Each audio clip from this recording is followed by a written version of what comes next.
खबरें बड़ी हैं और वक्त कम, इसलिए आरएनएस न्यूज लेकर आया है टॉप 5 न्यूज बुलेटिन। मैं हूं अंशिका शाह। तो चलिए शुरुआत करते हैं आज की सबसे बड़ी खबर से, जिसने पूरे जांजगीर चांपा जिले में सनसनी फैला दी थी और अब एक महीने बाद उसका बड़ा खुलासा हो गया। कमान संभालते ही एक्शन में एसपी विजय पांडे करही गोली कांड का हुआ खुलासा। जांजगीर चांपा के चर्चित करही गोली कांड की गुत्थी आखिरकार सुलझ गई है। पुलिस अधीक्षक विजय कुमार पांडे के नेतृत्व में चलाए गए ऑपरेशन हंट के तहत पुलिस ने हत्या के मामले में 3 आरोपियों को गिरफ्तार किया है। एक महीने तक चलती जांच में पुलिस टीम 7 राज्यों तक पहुंची, 200 से ज्यादा सीसीटीवी फुटेज खंगाले गए और तकनीकी साक्ष्यों के आधार पर आरोपियों तक पहुंच बनाई गई।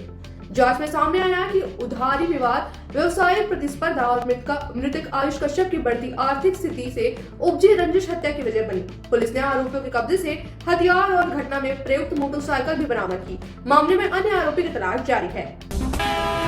दंतेवाड़ा में नक्सलियों की बड़ी साजिश नाकाम, जंगल में मिला 5 किलो का आईईडी।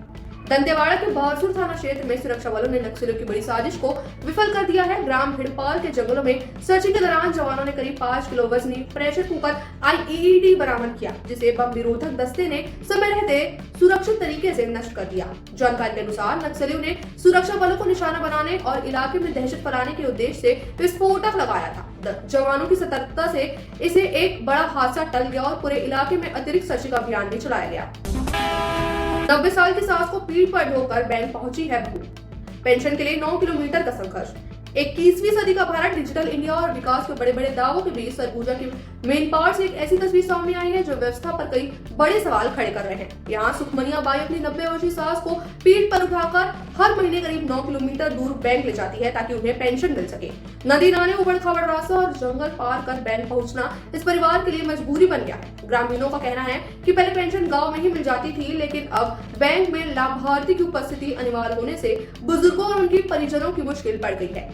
यह तस्वीर दुरुस्त ग्रामीण इलाके की जमीनी हकीकत और व्यवस्थागत चुनौतियों को सामने ला रहा है। 91,000 युवाओं को मिली सरकारी नौकरी। रोजगार मेले में पीएम मोदी ने बांटे नियुक्ति पत्र। प्रधानमंत्री नरेंद्र मोदी ने रोजगार मेले के तहत देश भर के 91,000 से अधिक युवाओं को नियुक्ति पत्र वितरित किए हैं। चयनित अभ्यर्थियों की नियुक्ति रेल मंत्रालय, गृह मंत्रालय, स्वास्थ्य एवं परिवार कल्याण मंत्रालय समेत विभिन्न केंद्रीय विभागों में की गई है। प्रधानमंत्री ने कहा कि रोजगार मेले के माध्यम से सरकारी भर्तियों को मिशन मोड में आगे बढ़ाया जा रहा है। उन्होंने युवाओं से कौशल विकास, नवाचार और राष्ट्र निर्माण में सक्रिय भागीदारी निभाने का आह्वान किया। सरकार का कहना है कि इंफ्रास्ट्रक्चर और स्टार्टअप सेक्टर में भी रोजगार के अवसर लगातार बढ़ रहे हैं। पेट्रोल डीजल की बढ़ती कीमतों पर कांग्रेस का हमला, अवैध शराब और खाद्य संकट का भी उठाया मुद्दा।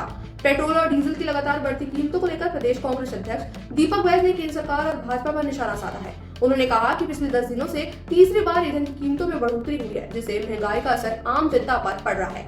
इसके अलावा बैज ने प्रदेश के अवैध शराब बिक्री, नकली शराब के कारोबार और किसानों के लिए खाद की उपलब्धता को लेकर भी सवाल उठाए।